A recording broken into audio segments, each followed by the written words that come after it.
पालिकाहरूको जनताहरूसँग मिलेर योजना भन्ने कुरा त जनताको लागि गर्ने हो नि, म एक्लैले गर्ने हो र योजना। त्यसो गरेर अहिले मैले नभनेको यो गरिदिन्छु उ गरिदिन्छु नभनेको थाहा छ नि मलाई पनि के गरिदिन्छु भन्ने कुरा। त्यसैले म योजना चाहिँ हरेक पालिकाको जनप्रतिनिधिहरूसँग मिलेर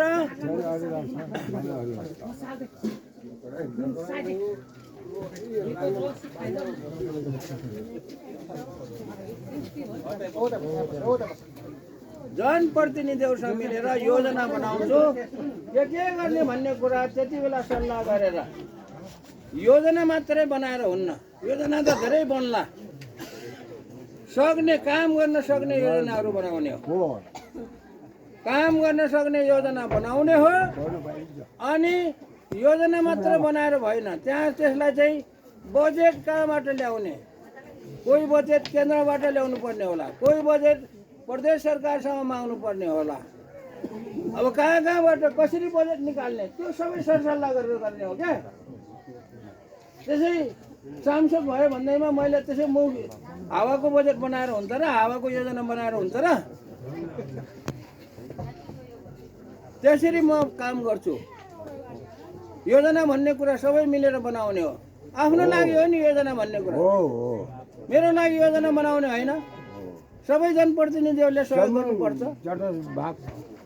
तर यहाँ पालिकाहरूमा मैले के देख्छु भने नेपालको मात्र होइन धेरै ठाउँमा पालिकाहरूमा पनि त्यो जनप्रतिनिधिहरू आपसमा झगडा गर्छन् क्या, पार्टीको हुन्छन् होइन, अनि झगडा गर्छन्, तानातान गर्छन्। त्यस्ता पार्टीका जनप्रतिनिधिहरू झगडा गऱ्यो भने म उनीहरूलाई मिलाउने प्रयास गर्छु। विकास भन्ने कुरा मिलेर गर्ने हो, झगडा गरेर विकास हुँदैन त। म मिलाउने प्रयास गर्छु सकेसम्म मैले सकेको। अब योजनाहरू बनाउँदाखेरि अब सबै पालिकाले गर्ने हो, तर मैले गर्नुपर्ने कुराहरू कहाँ कहाँ पुर्याउनु पर्ने छ, माथि माथि पुर्याउनु पर्यो नि होइन। कुनै कुरा माथि पनि पुर्याउनु पर्यो, ठाउँ ठाउँमा पुर्याउनु पर्यो। त्यो पुर्याउने काममा मेरो काम हुन्छ। अब पुर्याउनेमा चाहिँ त्यो बजेट आउँछ भन्ने पनि छैन, कोही आउला कोही नआउला। यसरी म चाहिँ काम गर्छु। म केही बाचा गर्दिनँ जनतालाई। म अहिले नै यो चुनाव पछि बरु कुरा गरौँला, यसो गरे हुन्छ कि उसो गरे हुन्छ कि भनौँला। तर चुनावको बेलामा भोट माग्ने बेलामा म केही बाचा गर्दिनँ। बाचा गऱ्यो भने भोलि फेरि आफ्नै टाउकोमा डन्डा बजार्छन्। बाचा गऱ्यो पुरा गर्न सकेन भने डन्डा बजार्दैन त। म पनि बाटै छु।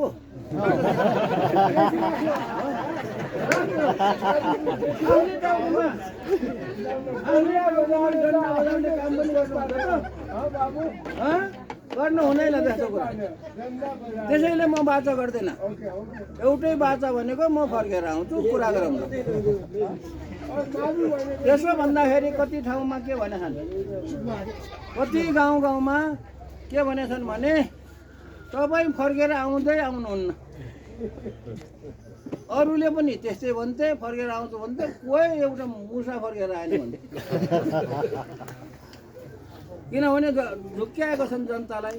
उनीहरूको पनि गल्ती होइन, जनताको पनि गल्ती होइन नि। आउँछु भनेर भोट मागेर जाने अनि पछि गएर फर्केरै नआउने उनीहरूको जनताको गल्ती त होइन, जनता झुक्काएको हो। तर म झुक्क्याउँदैन, पक्का म झुक्क्याउँदैन। अब हेर्नु, मैले झुक्क्याउँदैन भन्दाखेरि पनि पत्याउँदैन। त्यो नपत्याउनेहरूलाई मैले अर्को बाचा गरेको छु। त्यो के बाचा गरेको छु भने यदि म फर्केर आइन भने, तपाईँहरूसँग भेटघाट गरिनँ भने, पालिकामा गएर योजनाहरू पालिकाको जनप्रतिनिधिहरूसँग मिलेर योजनाहरू बनाएन भने, मैले बदमासी गरेँ भने मलाई बिनीमा पोखरामा बाटोमा जहाँ भेट्छ लौरोले चाहिँ कुद्नु भने। बाचा हो क्या यो, हाँसो गरेको होइन। यो बाचा गरेको हो, यो हाँसो गरेको होइन। किनभने आउँछु भन्ने आएन भने त्यस्तो झुट बोल्ने मान्छेलाई त ठोक्नुपर्छ किनभने आफै जानु पर्यो होइन मर्नु पर्यो लौरो पाएन भने ढुङ्गाले हाने नि हुन्छ है अनि साहस चाहिँ राख्दिनु भने चाहिँ किनभने अरू त अब पटक लाएर केही हुन्न त्यो निको हुन्छ होइन यो बाचा हो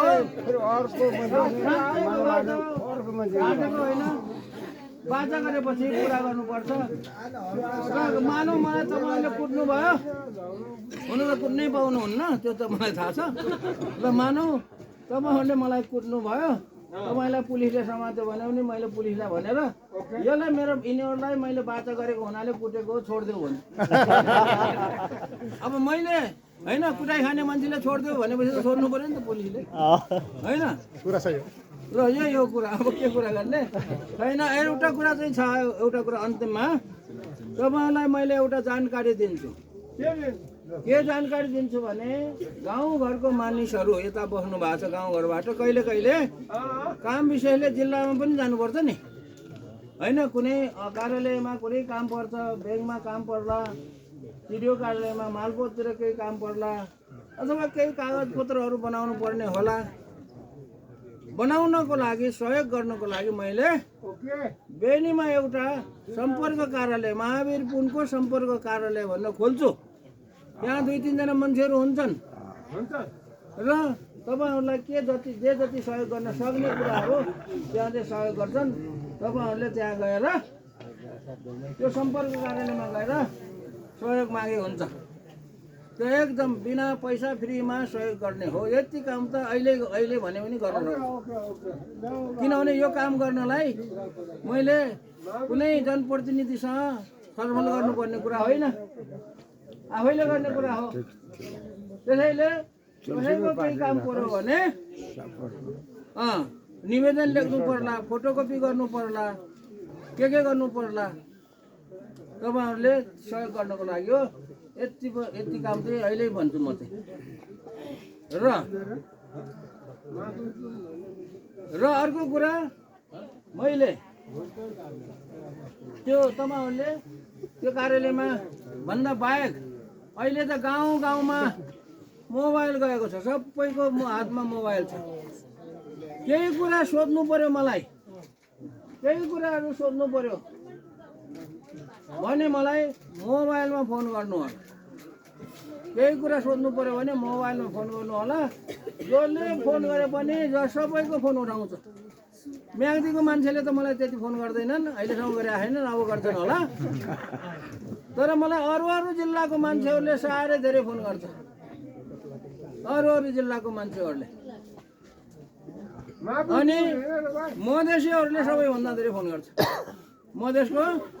मधेसीहरूले मलाई सबैभन्दा धेरै फोन गर्छ म जसको फोन पनि उठाउँछु मैले गर्न सक्ने सहयोग गर्छु पैसाको सहयोग होइन आफूले कुनै कुराहरू जान्ने पर्ने कुराहरू छ भने म सहयोग गर्छु र मेरो मोबाइलको फोन नम्बर टिप्न चाहनेले अहिले टिप्नुहोस् ल कसैले फोन नम्बर टिप्न चाहने भने तयार ल म भन्छु ल है मेरो मोबाइलको फोन नम्बर टिप्न चाहनेले अहिले चाहिँ टिप्नुहोस् पछि फोन गर्नुहोस् फोन गर्दाखेरि फोन उठेन भने म कुनै मिटिङमा भएको बेलामा नउठ्ला र उठेन भने पछि म आफैले फोन गर्छु फेरि ल मेरो बानी चाहिँ त्यस्तो छ खराब बानी हो यो 9841 लेख्नुहोस्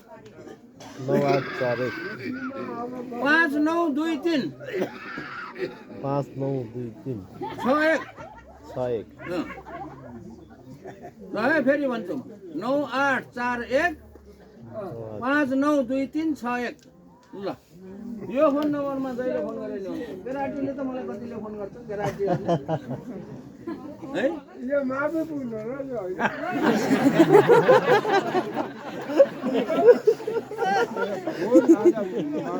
ल अब चुनाव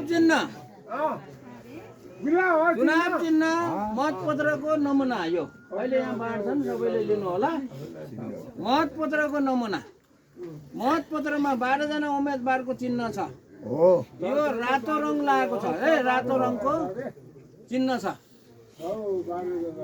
12 जनामा 11 जना चाहिँ पार्टीबाट उठेका छन्। उनीहरूको आफ्नो आफ्नै पार्टी छ। स्वतन्त्र उम्मेदवार भन्नेको म एउटा हो। त्यसैले मेरो चिन्ह चाहिँ मलाई चाहिँ पुछारमा राखेका छन् है, छेउमा राखेका तल राखेका छन्। मेरो चुनाव चिन्ह भनेको त्रिभुज हो, 3 कुने हो। 3 कुने हो र मेरो चुनाव चिन्ह सबैभन्दा तल छेउमा छ। अब तपाईँहरूले अहिलेसम्म कति पटक भोट दियो होला, धेरै पटक भोट दियो होला। भोट दिन त सिकाउनु पर्दैन होला, कोही कोही होला पहिलो पटक चुनावमा भोट दिने। तपाईँहरू कोही कोही होला पहिलो पटक चुनावमा भोट दिने होइन, त्यसरी चाहिँ अरूबाट सिक्नु होला। मेरो चुनाव चिन्ह त्रिभुज। र एउटा कुरा के छ भने कुनै कुनै पार्टीको केही अलिकति चङ्खो छट्टु स्यालहरूले के गर्दा रहेछन् भने अलि छट्टुहरूले अलि लाटा सिधाहरूलाई झुक्च्याउनलाई महावीर पुनको त चुनाव चिन्ह यो हो नि भनेर अर्कै चिन्ह बताइदिँदो रहेछ है। त्यस कारणले त्यो चाहिँ सम्झिनु होला। मेरो चुनाव चिन्ह त्रिभुज 3 कुने हो भनेर चाहिँ सम्झिनु होला। इच्छा लाग्छ भने, विश्वास लाग्छ भने भोट दिनु होला। इच्छा लाग्दैन, विश्वास लाग्दैन भने भोट नदिनु हुन्छ। त्यही हो, म कसैलाई चाहिँ भोट दिनु भनेर मरि हत्या गर्दैन। चुनावमा भोट दिने भन्ने कुरा राम्रो मान्छेलाई दिने हो, राम्रो इमान्दार मान्छेलाई दिने हो। फटा डाकाहरूलाई धन्यवाद।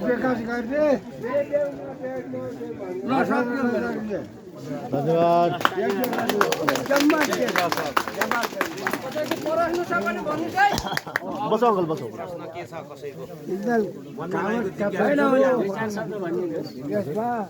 एकदम